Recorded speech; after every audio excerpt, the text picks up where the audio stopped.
The Word of God is living and active, sharper than any two-edged sword, and piercing as far as the division of the soul and the spirit, of both joints and marrow, and able to judge the thoughts and intentions of the heart.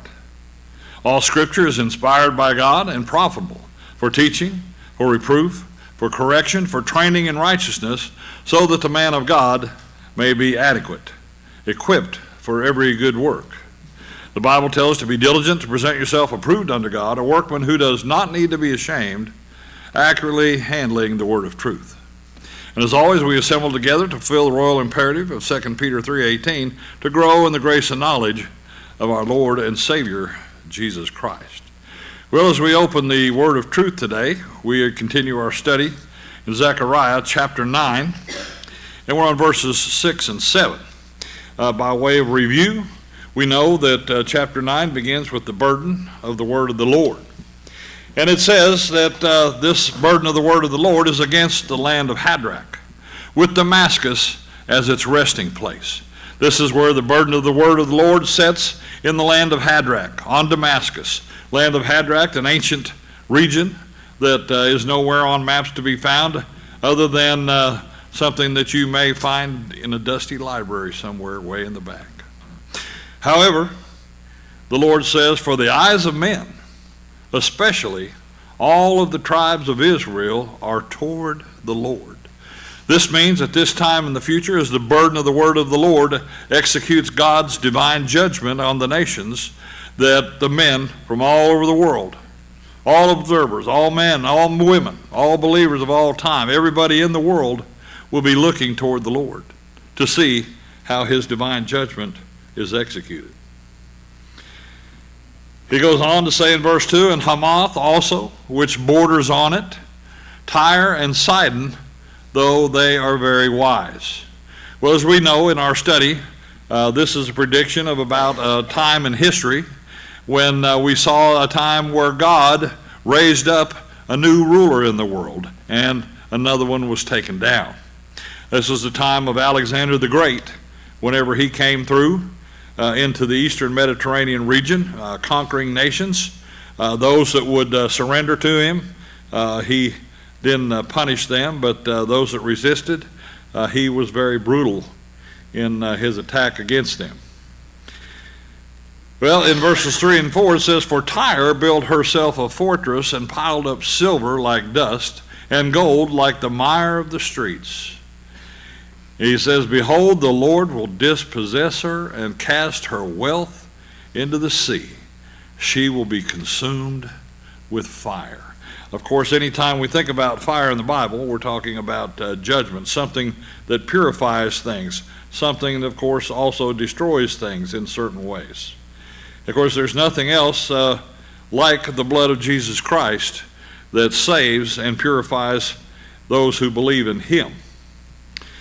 Well, as an analogy with the blood there, we move on in our study of Zechariah, where we see Ashkelon, which is a Philistine city, will see it and be afraid. Gaza, too, will writhe in great pain. And we can see here that Zechariah is talented and inspired by the Lord to use certain types of figures of speech, personification here, giving these attributes to these cities of pain and seeing things and being afraid.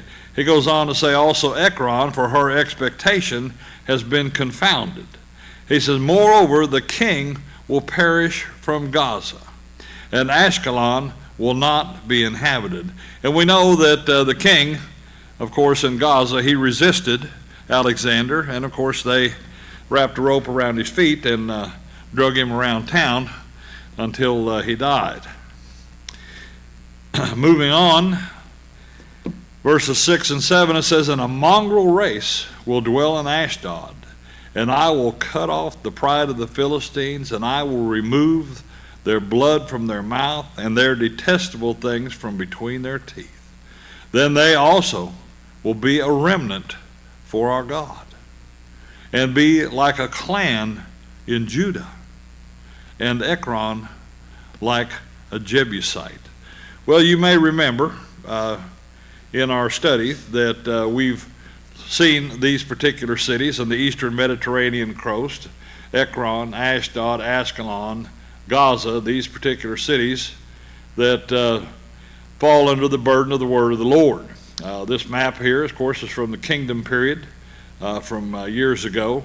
And we know that in the land of Aram, which is part of the land of Hadrach, Hadrach probably the name of the person who first established the region as some type of a place where people could begin to settle and raise families, is not mentioned on any maps anywhere that I can find. Well, as you remember in our study the last time, we were talking about Ashdod, and of course Ashdod was one of the 5 cities that made up the Philistine Pentapolis. Pentapolis, of course, penta meaning 5, and polis meaning cities. They were 5 fortified settlements that were in this particular region. They were established, of course, by the Canaanite people. And these cities were fortified Canaanite cities long before the Philistines came from the Egyptian people. And of course, we know that they came from the Egyptian people. A lot of people believe that they may have come from Greece or from Crete or wherever the case might be. The one established thing that we did see from the scriptures was that they were related to people who were descendants of Mitzrayim. And we found that in Genesis chapter 10 and verse 14. Just by way of review, Genesis chapter 10 and verse 14. And we see here, it says, and Pathruism and Casluhim, from which came the Philistines, and Caphtorim. And if we back up from this right here, we'll see right here, it says Mitzrayim became the father of Ludim and Anam, and it goes on down, and you see from which came the Philistines from Casluhim. So Mitzrayim, of course, is Egypt in the Hebrew, and we see that Zechariah predicted that at an undetermined time in the future, there will be some new people that will be taking up residence in the northern city of Ashdod.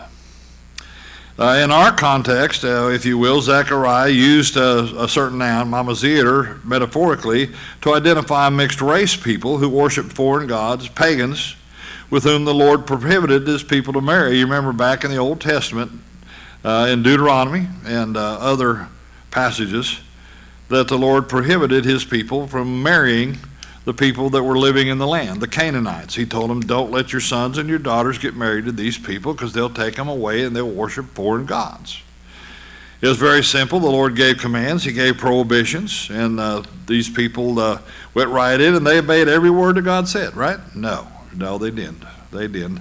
They weren't afraid of God. They were more afraid of other people and their stomachs. They were afraid they were going to starve. They wanted to go back to Egypt. Anyway, as you know, they wandered around in the wilderness for 40 years until God killed off all the negative volition in the wilderness. Well, we know in our study as Alexander conquered the Philistine cities, his people, mostly Greeks and Macedonians, who worshiped foreign gods and married whoever they wanted to, well, they inhabited these regions. And they settled in the prosperous coastal region where these cities were at.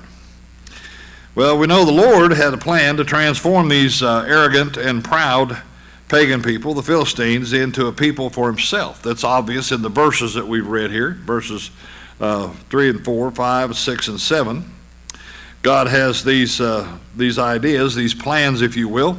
And of course, they've been fulfilled in the history past between the time of Zechariah and our current day. Some of these places, as we know, are no longer thriving cities.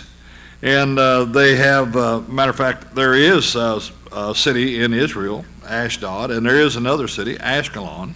But of course, they're not the original cities that were described in this particular passage. Well, in order for these things to happen, for God's plan to be carried out, this means he's going to have to cause the loss of the power, military strength, political power, religious and social characteristics of the Philistines. And of course, he starts with their idolatry when he says, with this figurative language, which is not actually figurative but literal, that he's going to remove the blood from their mouth. And that's because we're talking about their idolatry and some of the things that they eat and they drink. These are ritual practices that they observed as part of their pagan religion in worshiping Dagon and other gods. Of course, we must remember that Alexander, of course, here is one of the ways that the Philistines were humiliated. But in history past, before them, there was several times that they humiliated Israel. They were the arch enemies of Israel. And of course, there was a time when this one little guy named David humiliated the Philistines by defeating Goliath and killing him and removing his head in front of the entire Philistine army who had come there and put Goliath up to taunt people and to taunt the God of Israel. And little David, as a young man, probably a teenager, as far as I could tell from the language, he went ahead and met Goliath's challenge. But, of course, David eventually, when he became king, had several opportunities and humiliated the Philistines in battle.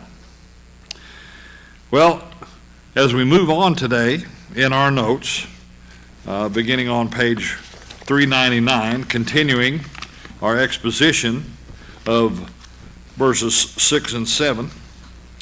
Point 16, the mixed or mongrel race of people that will dwell in Ashdod did see a partial fulfillment in the near future from Zechariah's ministry, as Gentiles from the Persian and Macedonian empires inhabited and repopulated the cities in Philistia. That's one of the things. The city of Tyre basically was just wiped off the map. There are several reports that whenever Alexander came through there and they resisted, that we know that he built a causeway, or what they call a mole, from the mainland out to the island section of Tyre, and was able to conquer the city. And of course, by what he did there, he changed the map in the area. He changed the geography. And of course, there's many accounts that said that basically that the area where Tyre was just flattened and no longer looked like what it had before.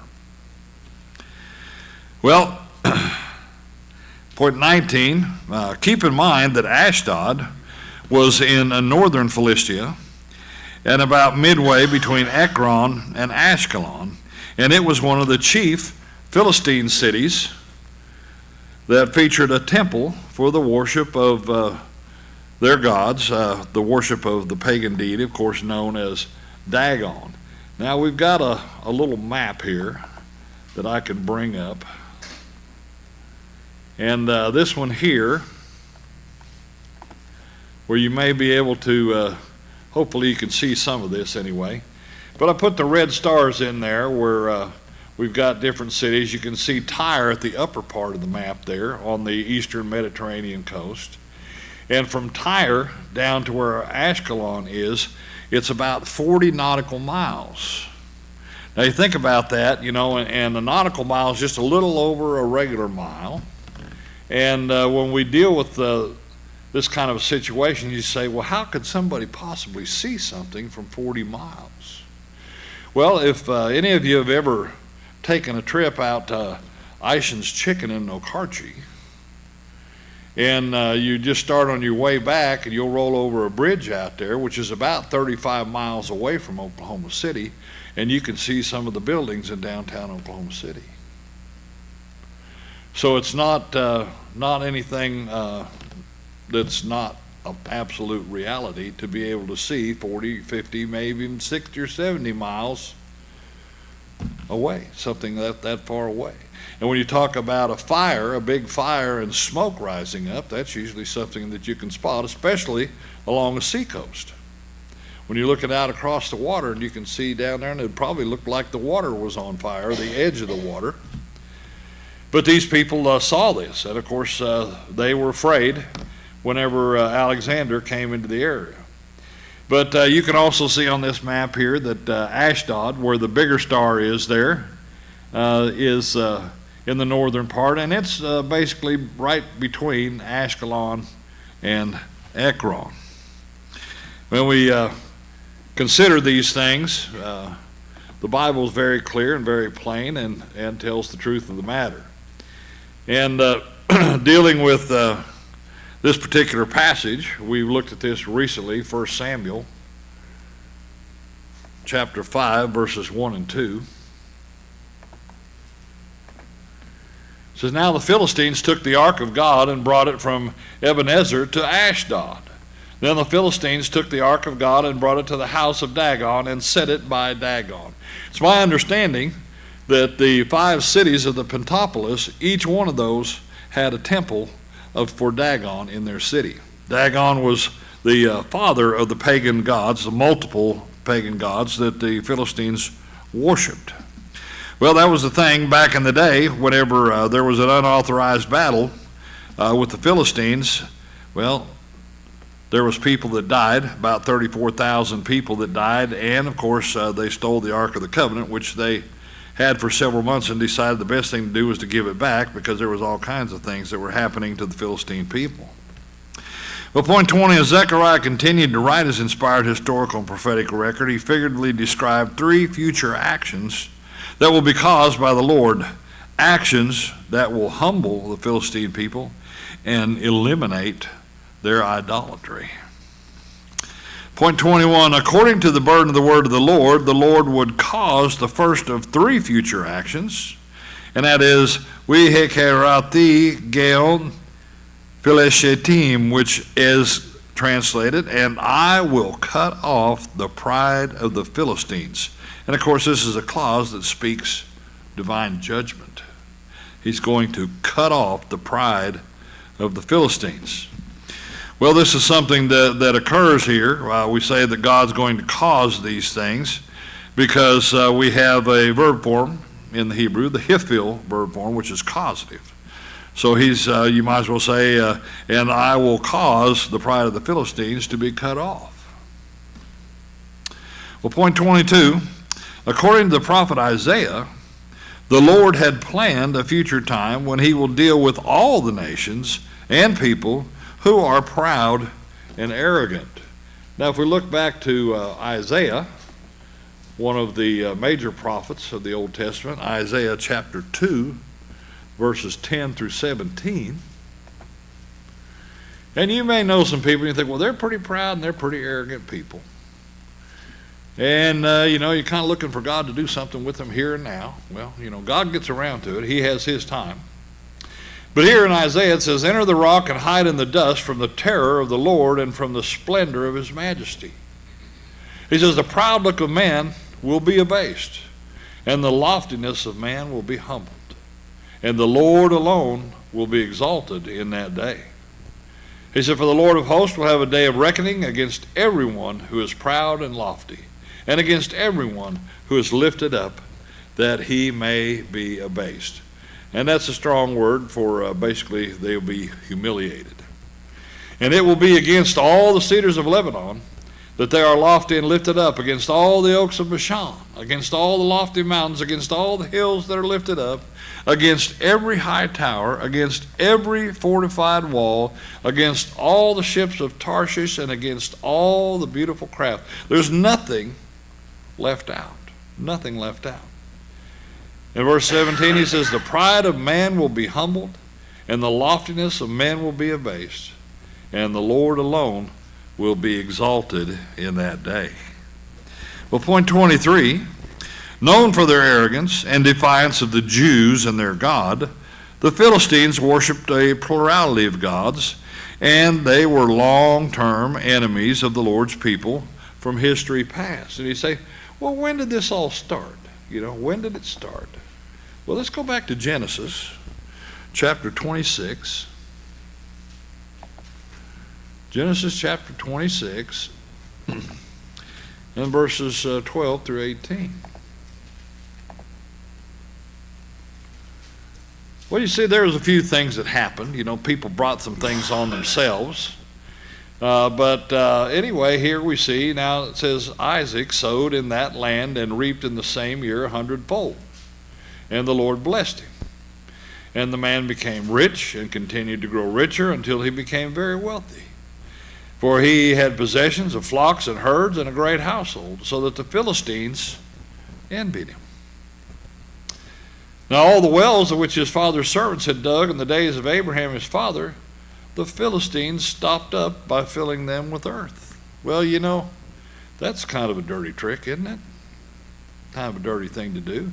When you're out there and you've got a bunch of sheep, goats, whatever you've got, flocks and herds, all kinds of cattle, well, guess what? You've got to water them. They've got to drink. And, of course, your people need to have water too. Well, it says, then Abimelech said to Isaac, go away from us, for you are too powerful for us. You see, he just wants to get rid of him. Well, that's the story, if you will. But he goes on to say, and Isaac departed from there and camped in the valley of Gerar and settled there. Then Isaac dug again the wells of water, which had been dug in the days of his father Abraham, for the Philistines had stopped them up after the death of Abraham, and he gave them the same names which his father had given them. So, this is the thing. This is where it all started with the Philistines, these troubles. They were envious. They filled in his wells. They're trying to get rid of him. They don't want him around. And, of course, it goes on from there. There's several things that have happened. Let's jump to 1 Samuel, years later, if you will, 1 Samuel chapter 4 and verse 2. 1 Samuel chapter 4 and verse 2. And we see here, verse 1 says, thus the word of Samuel came to all Israel. Now Israel went out to meet the Philistines in battle and camped beside Ebenezer, while the Philistines camped in Aphek. It says the Philistines drew up in battle array to meet Israel, and when the battle spread, Israel was defeated before the Philistines, who killed about 4,000 men on the battlefield. And of course the people are going, what happened, Lord? Why were we defeated out there? Well, there are certain things that happen at certain times, and if God's not blessing you, guess what? Things just don't fall together. The plan falls apart. Things happen, and of course in the days of Israel, well, people got killed. Point 24, the first person form of the Hebrew verb karah, translated cut off, is an idiom of the language used of an action caused by God to cut off, which often means to exterminate an animal, a man, or an object. Let's look at Leviticus 26. It could also mean to excommunicate somebody. But let's look at Leviticus chapter 20 and verse 6. And I'll let you draw your own conclusions. Leviticus chapter 20 and verse 6. And the Lord says, as for the person who turns to mediums and to spiritists to play the harlot after them, I will also set my face against that person and will cut him off from among his people. Also, we'll look at Isaiah chapter 14 and verse 22. Isaiah chapter 14 and verse 22.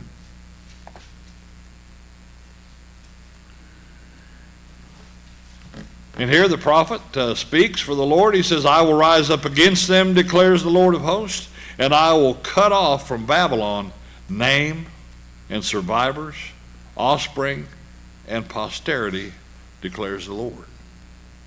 So he's going to do away with the people and their history. Of course, there's several other passages we could look at, but I think you get the idea. This is something, of course, that's caused by the Lord. Point 25, although the Philistines survived and retained their pride when they were conquered by the Babylonians and the Persians, the army of Alexander quickly and viciously overwhelmed the Philistines. They had a reputation in that region, the Philistines did, that they were a proud and powerful people. So Alexander's army, well, they just went in and they attacked and they hit them hard. They hit them hard. Of course, we look to Jeremiah chapter 47. The prophets have things to say about this. Jeremiah 47, verses 4 through 7. You can see in verse 1 there, it says, that which came as the word of the Lord to Jeremiah the prophet concerning the Philistines before Pharaoh conquered Gaza, you see. And of course, whenever you've got one army that comes in and they conquer people, and then they move through, oftentimes the other powers in the world, they say, guess what? It's easy pickings. I'm going to go in and take it. That happens from time to time. But verse 4, he says, on account of the day that is coming to destroy all the Philistines, to cut off from Tyre and Sidon every ally that is left, for the Lord is going to destroy the Philistines, the remnant of the coastland of Caphtor. He said, baldness has come upon Gaza, Ashkelon has been ruined, O remnant of their valley, how long will you gash yourself? How about that? How long will you gash yourself? That's one of the things about the Middle Eastern people, whenever they're in mourning and weeping and stuff like that, a lot of times they'll march down the streets cutting themselves, gashing themselves with knives, glass, sharp objects. Well, all sword of the Lord, how long will you not be quiet? Withdraw into your sheath, be at rest, and stay still. How can it be quiet when the Lord has given it an order against Ashkelon and against the seacoast? There he has assigned it. So you can see God's assigned judgment against the Philistine people. Also, let's take a look at Amos chapter 1 and verse 8. We looked at this passage also recently, Amos chapter 1 and verse 8. And here he says, I will also cut off the inhabitant from Ashdod, and him who holds the scepter from Ashkelon. I will even unleash my power upon Ekron, and the remnant of the Philistines will perish. So you see, you put these things together, you've got all these words in the Hebrew, translate into English. You see things here where they're cut off, where they perish, the swords associated with all this stuff. So you can see oftentimes we're talking about extermination. Let's also, in comparison, look at Zephaniah. And we also looked at this passage recently. Zephaniah chapter 2, verses 4 and 5. Here it says, for Gaza will be abandoned and Ashkelon a desolation.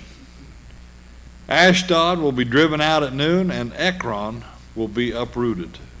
He says, woe to the inhabitants of the seacoast, the nation of the Kerethites. The word of the Lord is against you, O Canaan, land of the Philistines, and I will destroy you so that there will be no inhabitant.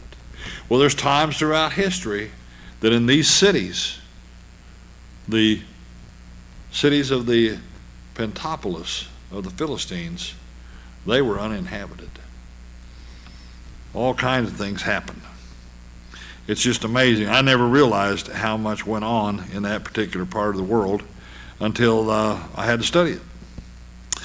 Well, point 26, following Alexander's conquest of the eastern Mediterranean region, Ashdod and Ashkelon became Hellenized. As we read in the New Testament scriptures, there were certain Jews that were Hellenized. Hellenistic Jews, I believe, is how they're classified. But anyway, these cities became Hellenized, and for a time Ashdod was renamed as Azotus, which means fortress. Both cities were eventually depopulated over time. And there's a lot to read about these cities, actually, in Wikipedia and Britannica, and of course, a little bit in Bible commentaries and what have you. But point 27, according to 1 Maccabees, another external reference, chapter 10, verses 80 through 85, during the Seleucid Empire, Azotus, which is Ashdod, was burned and destroyed when about 8,000 men were slain by the small army of Jonathan, the brother of Judas Maccabeus. And of course, Jonathan and Judas Maccabeus were Jews. And they rose up a small guerrilla army during the time that the Greeks were there, and Antiochus Epiphanes was in charge of the region. And of course, it's along that particular time there that you have heard, of course, of Hanukkah, which we have recently gone through that celebration period, if you will. And it was during that time, in that period, if you will, that Hanukkah was established, whenever they went into the temple and removed the statue of Zeus and ground it into powder, and they lit the lampstand, and they only had a limited amount of oil, but it burned for 8 days. Well, moving on, point 28, during the Mamluk Sultanate around 1270 AD, the fortifications and harbor at Ashkelon were destroyed, and as a result, the people of the city abandoned it, and it fell into ruin. And of course, that's not something that you hear about every day, the Mamluk Sultanate. But we've got a list here, I believe it's on the next page, of all the peoples that have had something to do with these cities over time. Point 29, consequently, as predicted, the Philistine cities were all humiliated by the power of stronger peoples and nations, and just as the Lord said that he would, he caused the pride of the Philistines to be cut off. The point 30, as church age believers, we should avoid pride and immediately recognize that this passage emphasizes the truth of the wisdom principles proclaimed and recorded by Solomon. And of course, if we look to Proverbs chapter 16, verses 18 through 20, chapter 16, verses 18 through 20, we will see the wisdom of Solomon here.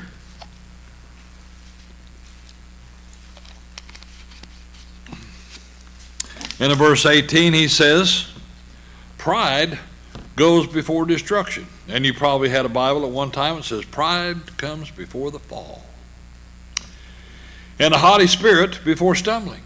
He says, it is better to be humble in spirit with the lowly than to divide the spoil with the proud.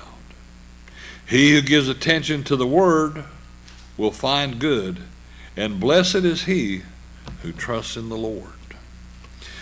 So you can see that it's not a good thing to be a proud person. If you can take pride in anything, you're going to have to take pride in what God's provided for you. Pride in the Lord and trusting him for his providence and his protection and all the things that he's provided for us over the years.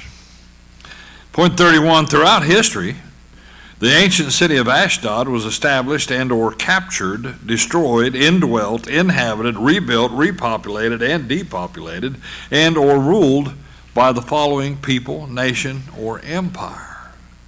And of course you can see, you remember in our study, the Canaanites actually established these fortified cities before other people got there. And of course there was the Phoenicians were in the area.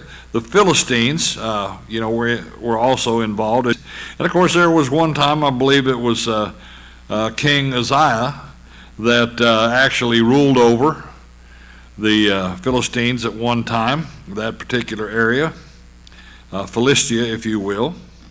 And of course, the Egyptians, Assyrians, Babylonians, the Achaemenid Empire, of course, the Persian Empire, if you will, the Macedonian Empire with Alexander the Great. Of course, the Seleucid Empire, which came out of Alexander, his four generals, if you will, formed the Seleucid Empire. And of course, they were conquered by the Roman Empire, which took over the region. And then, of course, you have the Hasmonean kingdom of Herod the Great. And later on, coming towards our current time, you have the Byzantine Empire, the Arabs, Muslims, the Mamluk Sultanate, which were Egyptians, the Crusaders, Ottoman Turks, the Palestinians, and of course the British Empire, and then it all finally fell under the rule of Israel. And that was one of the things, back in 22, 23, somewhere along in there, we had the British Mandate. And basically the British Empire had control of what's known as Palestine, or what's called Palestine, and they basically said, we relinquish any control and authority over this area. Of course, they've done that several times. And of course, by that time, they'd formed what's known as the Commonwealth of Nations, which are nations all over the world, which still exist today, and you don't hear much about them at all. But they have their own Olympics games, if you will, and all kinds of things that go on that we don't see in the news. But they relinquished control of Israel, and of course, this was something where all the Arabs, they wanted to have some of the land. And as you know, Israel, surrounded by Jordan and Syria, Saudi Arabia, Lebanon, all these countries that are around there, all these Arab nations, the princes of Ishmael, if you will. And they'd like for Israel to go away and be gone. And, things just aren't going to go that way. And when you think of all these nations and all these people against Israel, well, they're against the plan of God. Obviously, there's no doubt about it. They're against the plan of God. And you have to ask yourself, well, would you rather be with God or would you rather be against his plan? Well, obviously, that's no question for us, really. We know that we're going with God's plan, and that all these Arab nations around there, the princes of Ishmael, they're going to suffer in the future. And some of them will have their land relinquished to Israel, to their inheritance as the Lord intended for them to have, all the way to the Euphrates River and all the way into the river in Egypt. You see, part of Egypt is going to belong to Israel, and of course that means that Iraq is going to be there, Jordan, Syria, Lebanon, part of Saudi Arabia. There's a lot of real estate there that they still haven't claimed as the Lord that gave it to them. Well, furthermore, point 32, over the centuries, whenever the Lord took down and raised up kingdoms and their respective rulers, Ashdod became a melting pot of people as a large variety of races inhabited the prosperous coastal region. Point 33, consequently, over time, the proud Philistine people were absorbed by other races, and eventually their existence as a distinct people was pretty much wiped out. Point 34, the ancient city is known today in 2024 as Tel Ashdod, or the Mound of Ashdod, an archaeological site that is located about 3 miles south of modern Ashdod in present-day Israel. And that's just a little piece of information taken from Britannica. And whenever we think about these cities, by way of review, we have current pictures of these particular Philistine cities, the cities of the Pentapolis. And here's some pictures of Ekron. If you're on a Sunday drive and out that way, you can stop in Ekron and walk through town. This is pretty much what's left of it. And these weren't just, little cities of 1,000 people or 5,000 people or stuff like that. We're talking about cities that were probably closer to 25 or 30,000 people. That's a pretty good sized city in those days. Wasn't like Ephesus, where it was thought to be, about at least 250,000 people living in Ephesus. But these cities, they had plenty of people, 25, 30,000 people.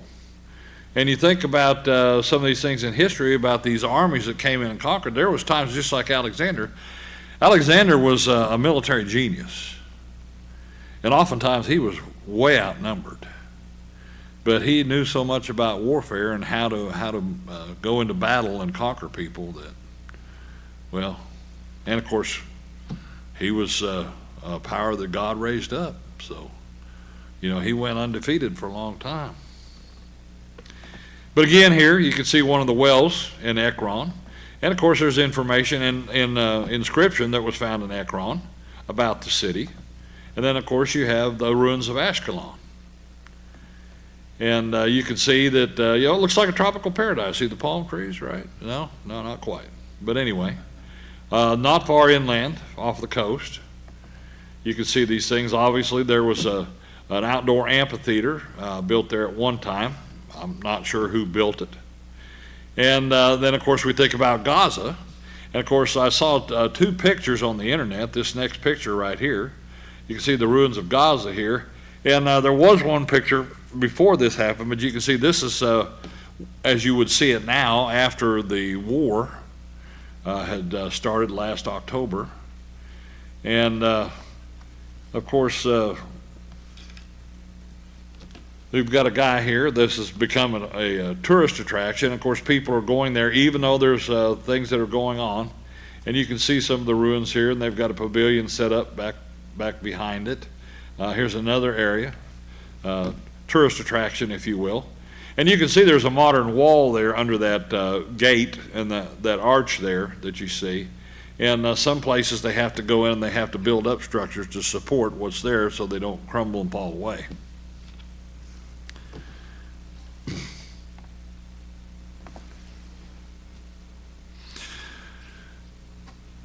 So there is a city, Ashdod. Point 35, the modern city known as Ashdod was established in 1956, incorporated in 1968, and is not only the sixth largest city in Israel, but is also the largest port city because it receives about 60% of all the country's imported goods. So it's a big port city, if you will. It's, just north of the old city. Point 36, since its establishment, modern Ashdod has absorbed much Jewish immigration from around the world, resulting in one of the highest percentages of new immigrants in Israel, with a current population of nearly 230,000 people in 2022. So it's about 10 times the people populating Ashdod now as there was back in the day when the Philistines were there. Point 37, the next action the Lord will cause is Wahasirti demawu mi pewu, translated by the New American Standard as, and I will remove their blood from their mouth. Of course, this is the divine disruption of a pagan practice. Point 38, in ancient times, some people believed they were created from the blood of slain deity. The essence of life was in blood, and with no restrictions on consumption or ritual use, people thought they could consume the life force or blood of the life taken.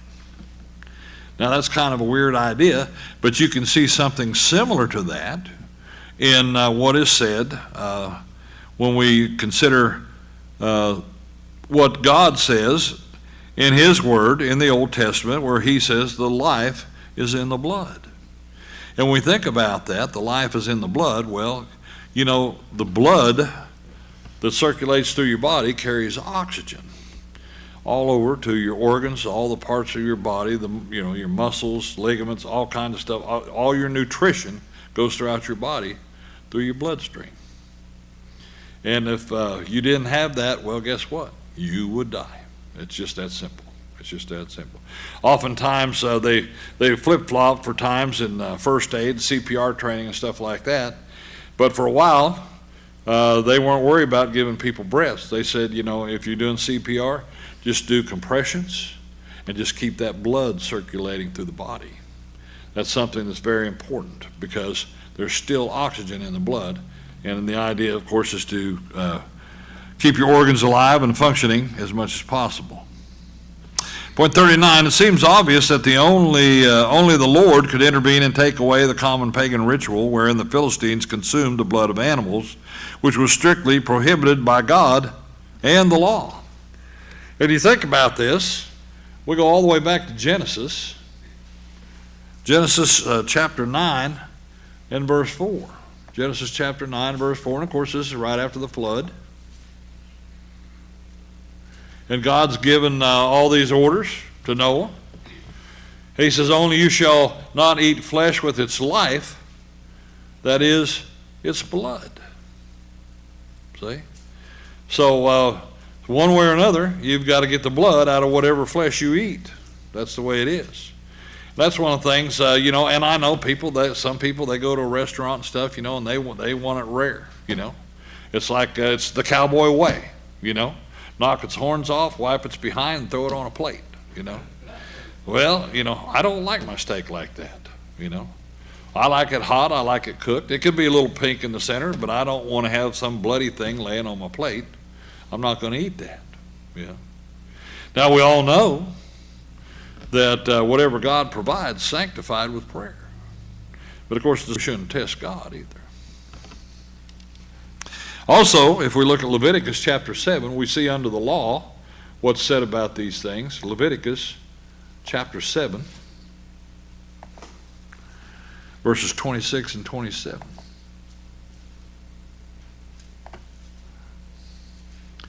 And here it is. Here's the prohibition. You are not to eat any blood, either of bird or animal, in any of your dwellings. Any person who eats any blood, even that person shall be cut off from his people. Okay? Cut off from his people. Obviously, that's something. Nobody wants to be cut off. Well, if we look at Deuteronomy, again, it's mentioned, and of course there's other passages that we could go to and look at, but we'll look at these particular ones. Deuteronomy chapter 12, verses 15 and 16. And here it says, however, you may slaughter and eat meat within any of your gates, whatever you desire, according to the blessing of the Lord your God, which he has given you. The unclean and the clean may eat of it, as of the gazelle and the deer, only you shall not eat the blood. You are to pour it out on the ground like water. But point 40, this prohibition against eating or drinking blood not only continued throughout the age of the Gentiles and the age of Israel, but is also to be sustained throughout the church age. Now, there's passages, like I said. We'll look at another one in the Old Testament, Leviticus chapter 17. And of course, this is the legal parts of it, if you will. Leviticus 17, verses 11 and 12.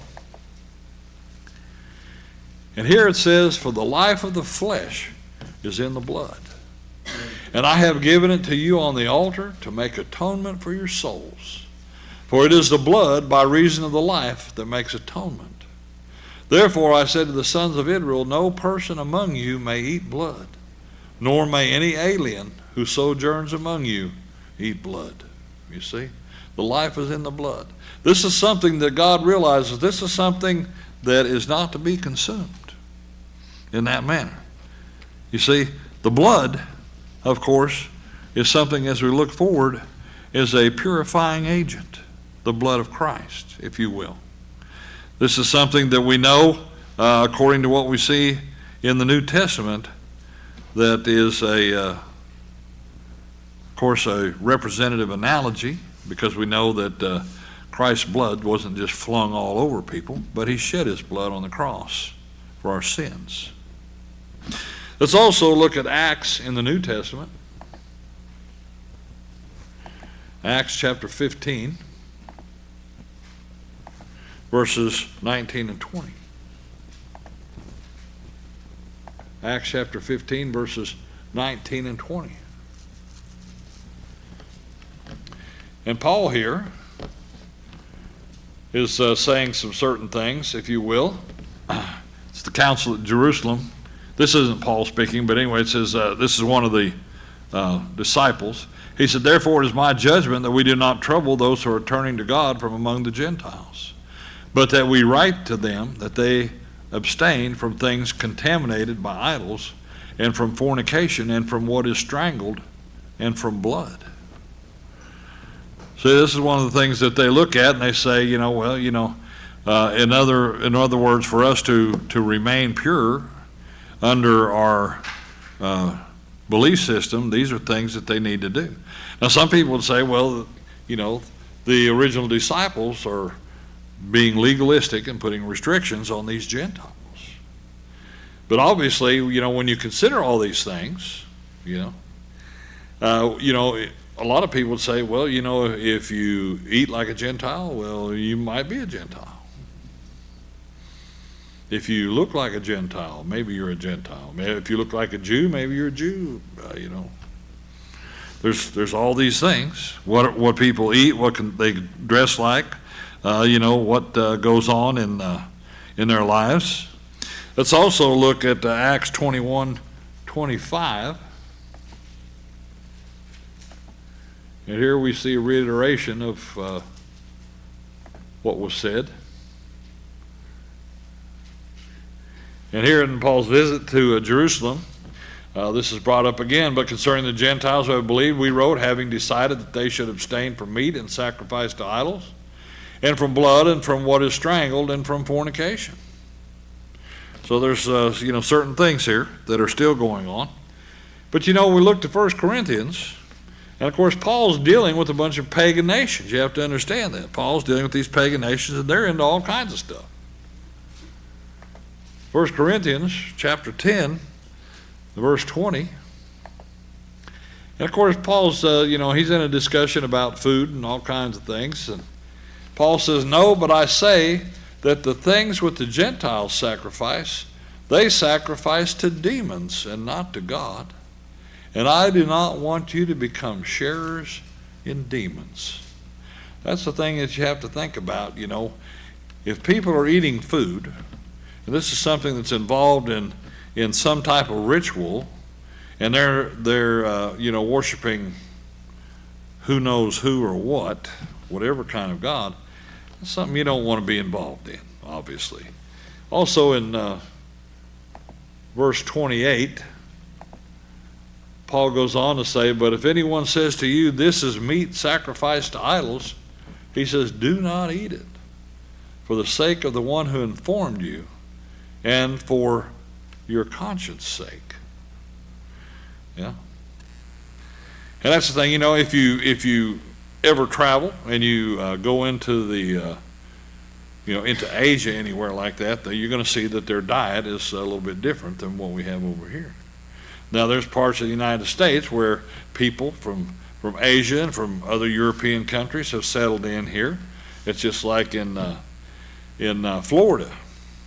There's a fishing village there. It's called Tarpon Springs. And you go there and it's inhabited by several Greek people. Well, when you go there, you can have certain things like octopus, things that you might not eat every day here locally at Long John Silver's. And, they call it scarod octopati, which is basically grilled octopus. So, and of course they often eat lamb, which, I think you can still get that locally here in certain places. But, there are certain things that believers should be careful, and of course we shouldn't be eating or drinking blood. Point 41, if one of the Lord's people were to violate the prohibitions on blood and detestable things, ritual defilement would occur, and that person would be in a spiritual status known as unclean. Now, I didn't list the verses here, but that's basically what happens. You touch, eat, or drink anything that's unclean, guess what? You become unclean. So we look at that, and of course unclean is akin in the church age to being out of fellowship. You've defiled yourself because of sin. See? I think you can see the parallel easy enough. Point 42, the Lord's intervention to cause the Philistines to stop consuming blood is also indicative of a spiritual transformation in which there will be different actions and rituals that will be acceptable and pleasing to God. Just, simple example of that we find in the Psalms. Psalms chapter 69, verses 31 and 32.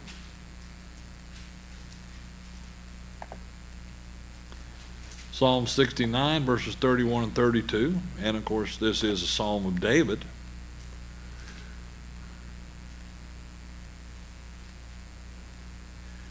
And here, in verse 30, David says, I will praise the name of God with song and magnify him with thanksgiving. He says, and it will please the Lord better than an ox or a young bull with horns and hoofs. You see, he's offering song and praise to the Lord, and it's better than a sacrifice.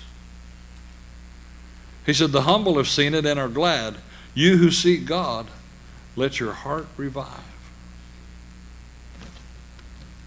And that's the thing, we deal with Lord, and we should deal with him with a clean heart, in fellowship, if you will. Point 43, the third action the Lord will cause, Wishikuts awu meibin shene wu, translated, and I will remove their detestable things from between their teeth. Another indication that the Lord will cause their pagan practices to cease.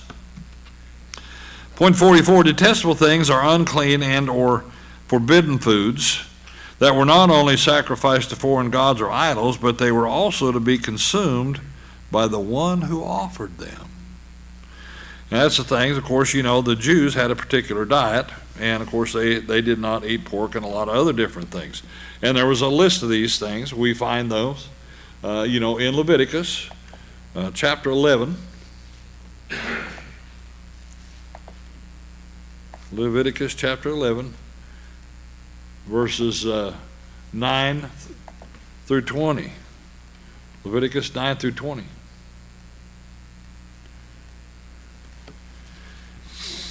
And here it's put out pretty well and clearly, if you will. These you may eat, whatever is in the water, all that have fins and scales, those in the water, in the seas or in the rivers, you may eat. You see the condition, those that have fins and scales, okay?